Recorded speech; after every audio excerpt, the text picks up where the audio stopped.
Hi guys, it's BlackPilot-MJ here, and I'll be reacting to the chaos caused when the US president touches down at the UK's busiest airport. So let's go into this video.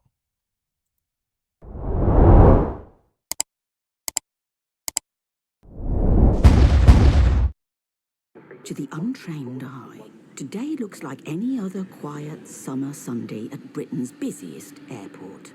But look closely and you'll notice a series of unusual movements on and around the airfield. The operational details are on a need-to-know basis, and even Heathrow's passenger service manager, Demi, is in the dark. There's so much going on, there's so much behind the scenes. Everything is really, really strict secrecy. Probably don't have time to be dealing with people like me, to be honest with you.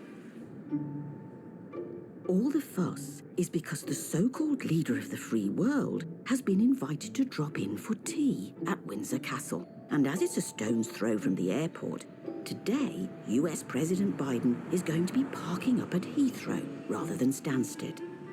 But for all the razzmatazz Air Force One brings, touching down at Britain's busiest airport has had its complications in the past. The last time a US president flew from Heathrow was a bit chaotic. 2008, because of such a high-profile flight, there was lots and lots of disruptions. The requirements from George W. Bush & Co. were a lot tougher, such as no flights for 2 hours either side of Air Force One's arrival and departure. And all this back when passenger numbers were at their top whack. 60 flights cancelled, 250, 300 flights delayed. I think 40,000 people affected. Based on that, we're not going to do that again. So basically they've used another airport, but on this occasion, because it's so quiet, probably the effect ain't as bad as what it would be. 118.825. The team in the control tower have had just 10 days to prepare for this logistical challenge, liaising with Metropolitan Police, the Air Police, Secret Service, and Marine Corps.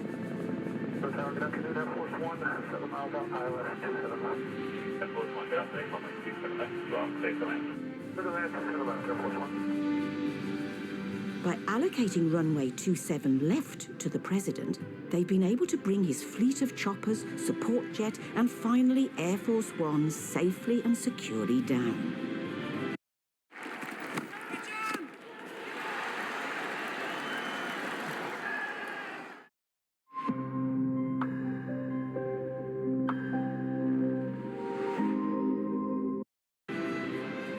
While keeping runway 27 right open for less prestigious but no less important departures and arrivals.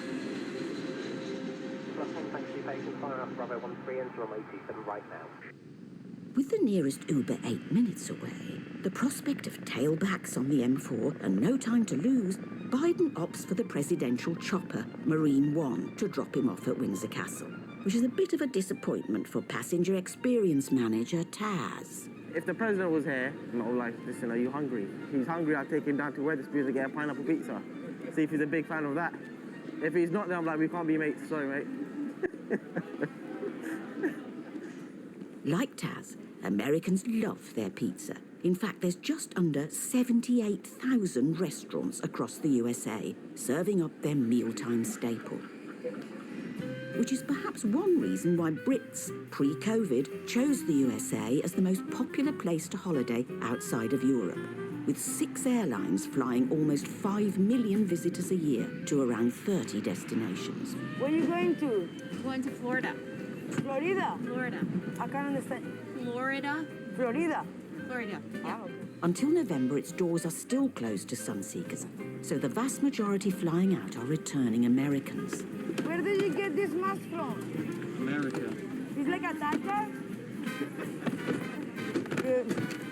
So nice to see passengers again. Getting busy now.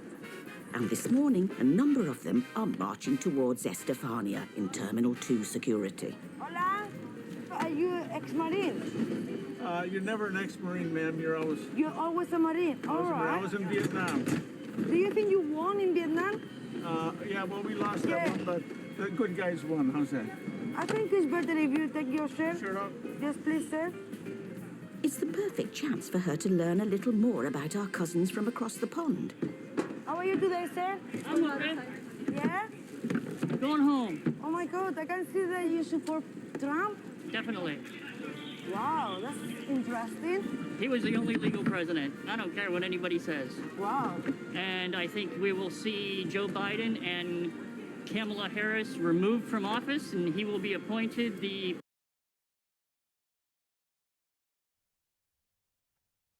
Hold on. How? Wait. Who wears such glasses? It looks like they were just made in a bakery or something. And Trump Pence 2020. Oh my God.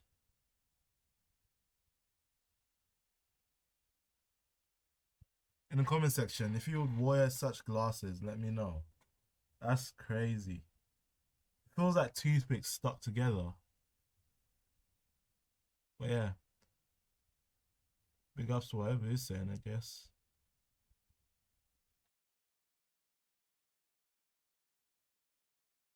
president, and then he will still have an option to run for a second term.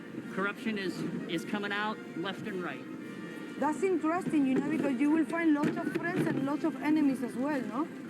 I get a lot of fist bumps, I get a lot of elbow bumps, and I get a lot of nice masks. So there's a lot more people out there that support Trump than are really opposed to him. Good to know your opinions are not 100% with you.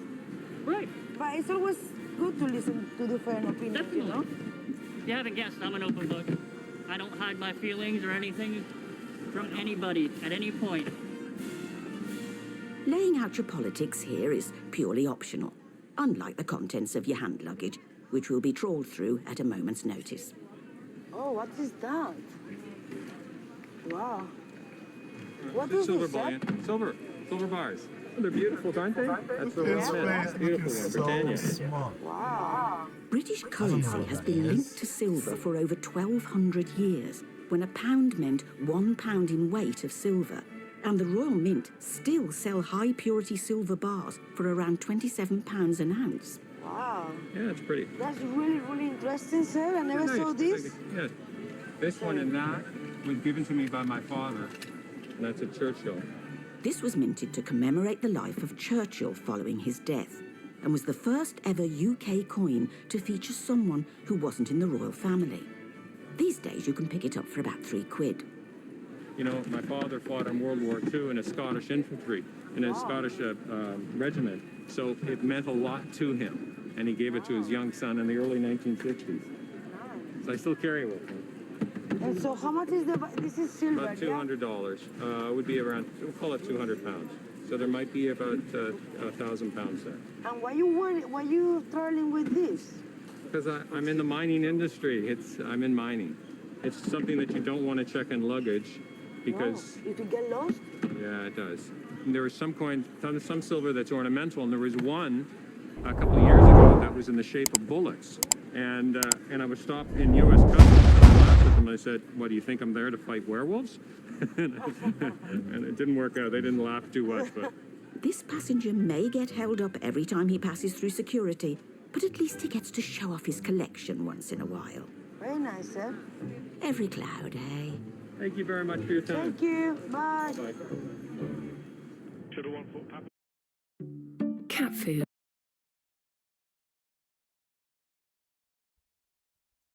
That's the end of the part 1 of this reaction. Stay tuned for part 2. Thank you.